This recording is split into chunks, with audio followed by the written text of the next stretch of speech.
건강을 결정짓는 5 요소.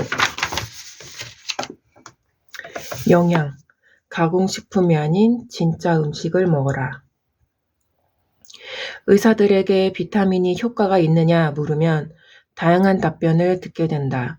많은 의사들이 효과가 없다고 단언할 것이고 일부는 장점이 있을 수도 있다고 끄떡일 것이다.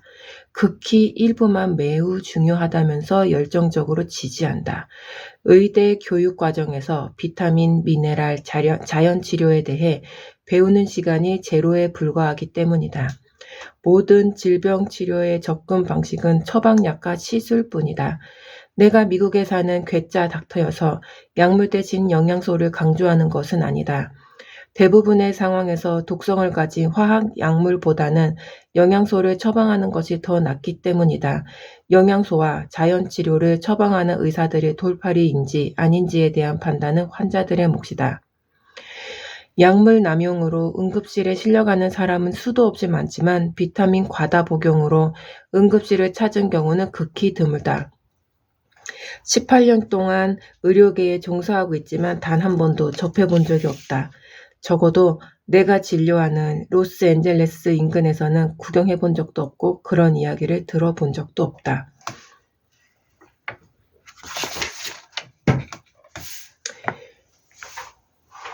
비타민 내 처방약.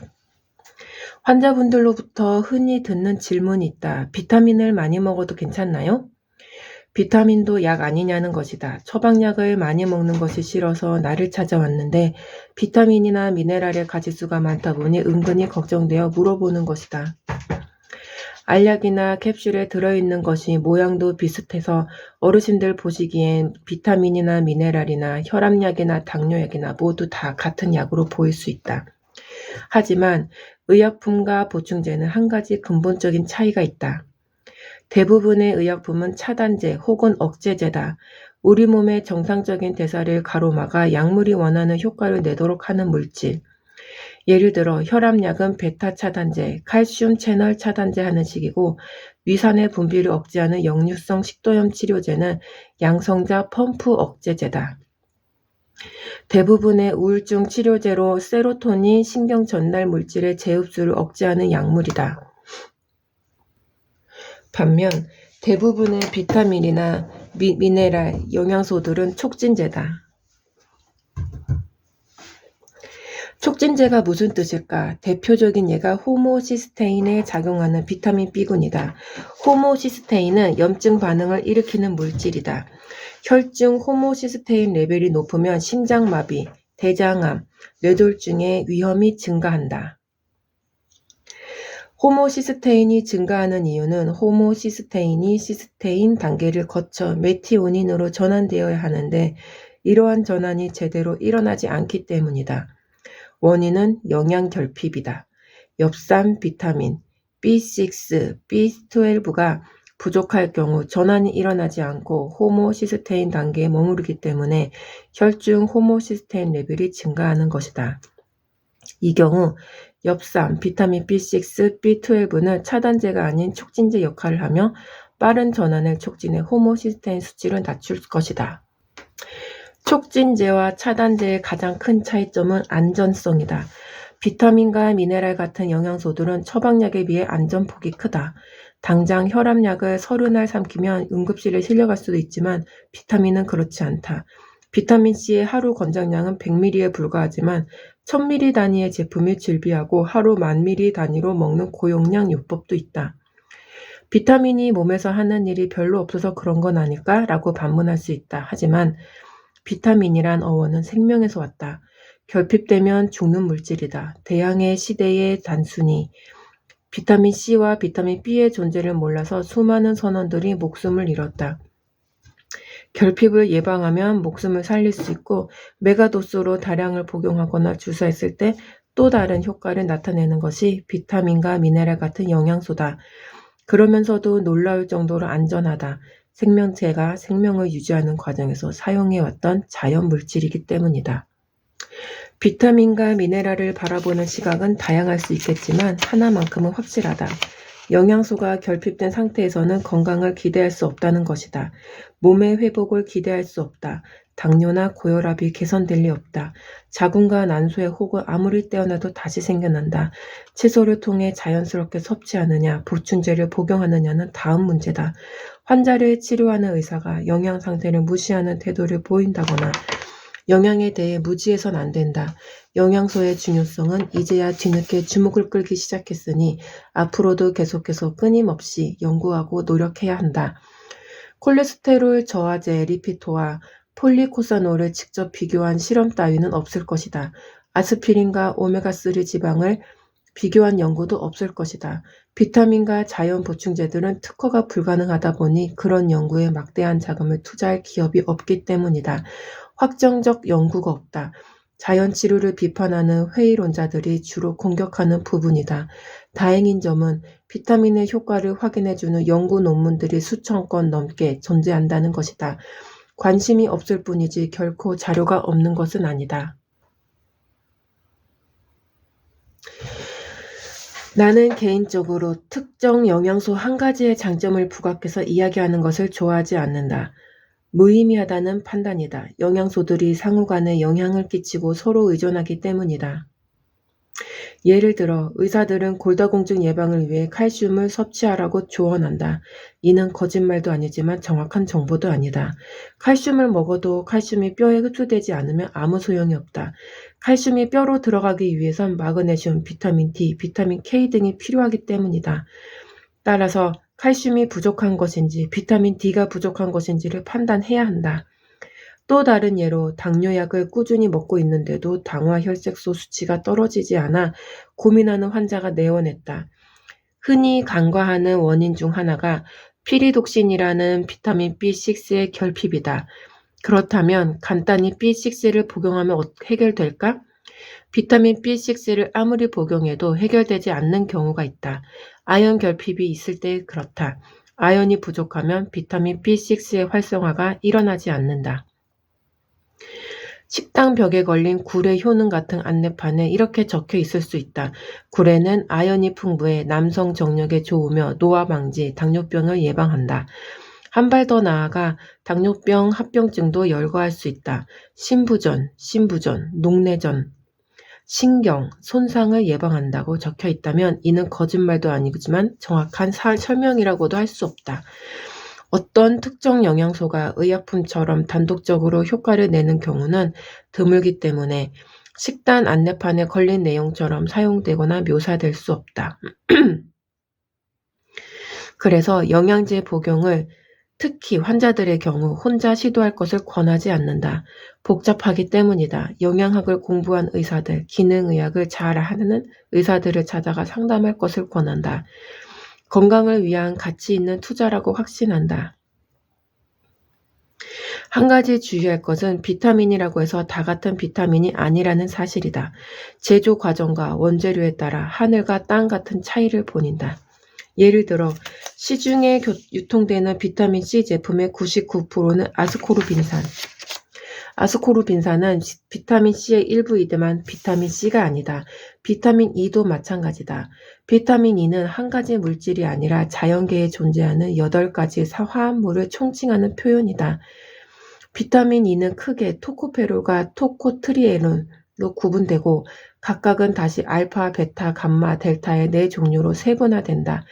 시중에 유통되는 비타민 E 제품의 대부분은 알파토코페롤이다. 알파토코페롤은 다시 D-알파토코페롤과 D의-알파토코페롤의 2가지 분자형으로 구분되는데 그중 가장 흡수가 안 되는 D의 알파토코페롤이 주를 이루고 있다. 이유는 원가가 싸기 때문이다. 몇 해 전 비타민 E가 전립선암을 유발한다는 연구가 발표되었는데 엄밀히 말하면 비타민 E가 아니라 DL-알파-토코페롤로 실험을 한 것이다. 물론 언론에서는 그냥 비타민 E로 소개되었다. 마그네슘의 경우도 산화마그네슘, 구연산 마그네슘, 염화 마그네슘, 황산 마그네슘 등 수많은 종류의 마그네슘이 존재한다. 그중 소비자들이 가장 흔히 접하는 제품은 가장 싸지만 가장 흡수가 안 되는 산화 마그네슘이다. 몸에 해롭다는 뜻은 아니지만 흡수율이 떨어지면 체내 활성화되는 양이 적다는 의미다. 이런 식으로 시중에 유통되는 비타민과 미네랄의 90%가 값싼 원료를 사용한 싸구려 제품들이다. 이런 식으로 원인은 하나다. 기업이나 유통업자, 수입상, 판매업자 모두 최대의 이윤을 추구하기 때문이다. 이윤폭이 크려면 원가를 낮추는 수밖에 없다. 그렇다고 흡수율 좋은 제품들이 많이 비싼 것도 아니다. 가격 차이는 소폭에 그친다. 하지만 가격에 민감한 소비자는 싼 제품으로 손이 가기 마련이다. 차이를 모르기 때문에 선택은 어렵지 않다. 일반 소비자에게는 다 똑같은 마그네슘이기 때문이다.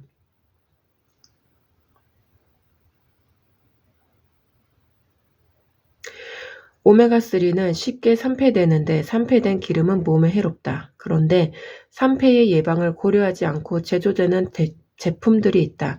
제조 과정에서 이미 산패되는 경우도 있고 유통 과정을 견디지 못하고 산패되는 경우도 흔하다. 건강을 위해 먹은 오메가3가 오히려 심장마비 위험을 증가시킬 수 있다. 싸구려 종합 비타민의 경우 석유 부산물에서 추출한 화학 첨가물도 많이 들어가 위장 장애나 알레르기를 일으키기도 한다. 심지어 인공색소, 설탕, 옥수수 전분, 방부제와 같은 어이없는 성분들도 들어가 있다. 어린이 종합 비타민에는 인공색소와 설탕, 감미료의 함량이 더 높다. 정작 비타민과 미네랄 함량은 민망할 정도로 소량의 경우가 많다. 물론 영양소는 음식을 통해 섭취하는 것이 가장 바람직하다. 하지만 현대인의 식습관을 볼 때 오직 음식을 통해 몸이 필요로 하는 충분한 양의 영양소를 섭취한다는 것은 비현실적일 수밖에 없다. 아침에 우유와 토스트를 먹고 점심엔 짜장면을 먹고 저녁에 고깃집에서 고기를 구워 먹었다면 충분한 양의 비타민과 미네랄 영양소를 흡수할 기회가 없었다고 봐도 된다.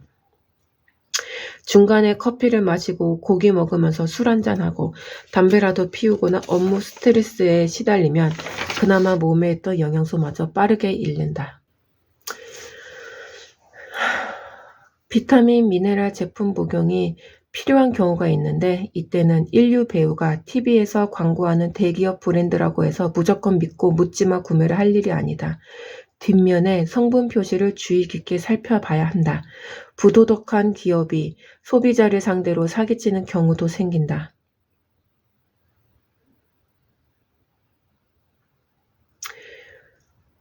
GNC, 월그린, 월마트, 타깃 등 대형 할인마트와 건강보조식품 전문 업체들이다. 기소 사유는 라벨에 표시된 만큼 실제 영양소가 들어있지 않다는 것. 함량 미달이 문제가 됐다. 심한 경우 표시된 성분은 전혀 들어있지 않고 값싼 쌀가루로 채워 넣었다는 것이다. 타이레놀 500에는 정확하게 아세트아미노펜 500ml 들어있다. 반면 건강보조식품들은 약품이 아닌 식품에 속하다 보니 의약품처럼 철저한 관리 감독을 받지 않는다. 당연히 품질 관리에 문제가 생길 수밖에 없다. 또 표기된 함량을 신뢰할 수 없는 경우가 많다. 건강식품 시장은 그야말로 정글과 같아서 의사들도 속는 경우가 많다. 비타민보다는 식사. 내가 강조하는 비타민, 미네랄 영양소들은 비타민 제품이나 건강보조식품을 의미하는 것이 아니다. 음식에 들어있는 영양소들의 중요성을 강조하는 것이다. 영양제도 가공식품이기 때문에 진짜 음식을 먹는 것과 비교할 바가 못 된다. 영양보조제는 게으른 사람들이나 바쁜 현대인들의 차선책일 뿐이다. 그러니 제대로 된 식사를 하는 것의 중요성은 아무리 강조해도 지나치지 않다. 매일 입을 통해 몸속에 집어넣는 음식의 힘을 존중한다면 아무거나 함부로 먹을 수 없을 것이다. 특히 건강에 문제 있는 환자에게는 매우 중요한 부분이다. 다양한 식사법들이 존재한다.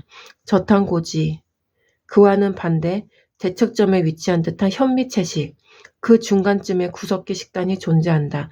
어떤 것이 더 우월한지를 놓고 논쟁하는 것은 무의미하다. 저탄고지 식사가 맞는 환자가 있고 현미 채식이 유리한 환자가 있다.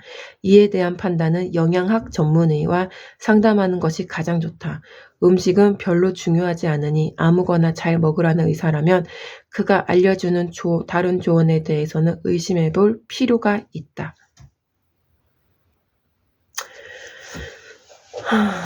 웨인 피커링 박사는 건강을 위해 무엇을 먹느냐보다 내 몸에서 무엇이 빠져나가느냐가 중요하다고 강변한다.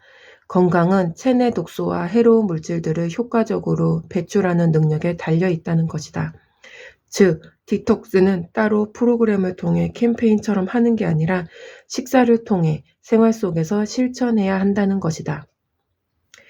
디톡스라는 게 별거 아니다. 정상적이고 건강한 몸이라면 매일 효과적인 디톡스를 할 수 있어야 한다.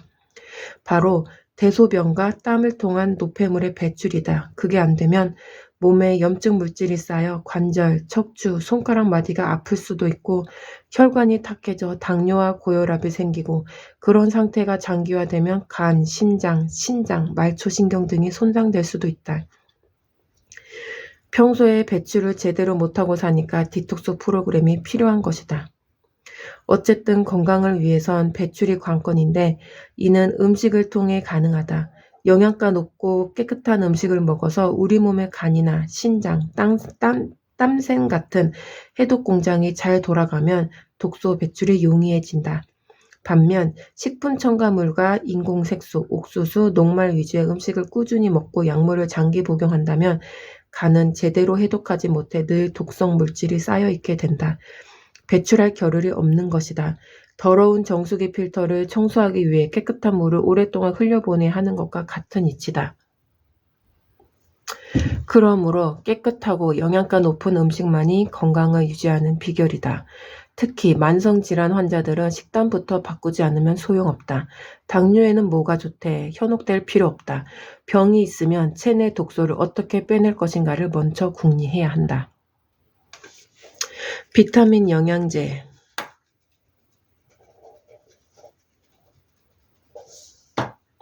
음식을 소화시키고 에너지를 만들어 사용하는 과정에서 화학적 폐기물이 생기는데 이를 몸속에 쌓아두고 있다는 것은 상상만 해도 찝찝하지 않은가?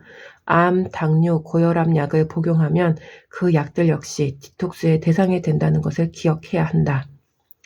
비타민 영양제, 건강보조식품도 음식을 잘 가려 먹으면서 건강을 지키려고 노력할 때 보조적으로 도움이 되는 것이지 하루 두 끼를 패스트푸드나 편의점 가공식품으로 때우면서 보상심리로 비타민이나 미네랄을 먹어서 부족한 영양분을 채워봤자 도움될 리 없다. 말 그대로 건강보조식품이지 대체 식량이 아니라는 것을 기억해야 한다. 다음은 효과적인 독소 배출을 위해 웨인 피커링 박사가 제안하는 식사 방법으로 건강한 사람들이 실천해 볼 만하다. 당뇨나 고혈압, 암 환자의 식단은 달라야 한다. 영양 균형을 위해 단백질, 탄수화물, 지방, 전분, 유제품을 골고루 함께 먹는 것은 자동차에 가스, 휘발유, 알코올, 디젤, 경유 등을 섞어서 주유하는 것과 같다. 되도록 한 끼에 단백질과 전분을 함께 먹지 않아야 한다. 한 끼에 단백질과 전분을 함께 먹지 않아야 한다. 서로 중화작용을 해서 소화를 방해한다. 고기는 산성이고 전분은 알칼리다. 단백질은 부패하고 전분은 발효된다. 그 결과 소화관 안에 박테리아가 증식한다. 소화불량, 가스, 방구, 변비, 역류성 식도염을 일으키기도 한다. 전분을 먹었을 때는 2시간 후에 단백질을 섭취하는 것이 좋다. 단백질은 소화 시간이 더 걸리기 때문에 단백질을 먼저 먹었을 경우 3시간 후에 전분을 먹는 것이 좋다. 또 아침, 점심, 저녁 골고루 먹는 게 아니라 각기 다른 음식을 먹는 것이 좋다. 과일같이 가볍고 단순한 음식을 아침에 먹고 점심에는 아침 식사보다는 복잡한 음식을 먹되 양은 아침 식사보다 적어야 한다. 저녁 식사로는 고기나 생선 같은 단백질 위주의 소화 과정이 다소 복잡한 음식을 먹되 양은 가장 적게 먹을 것을 권하고 있다. 후식으로 과일을 먹는 것이 좋지 않다. 과일 다당은 소화가 쉽게 일어나고 위가 아닌 소장에서 소화된다. 식사 후 디저트로 과일을 먹으면 위장에 다른 음식들과 함께 갇혀 있게 된다.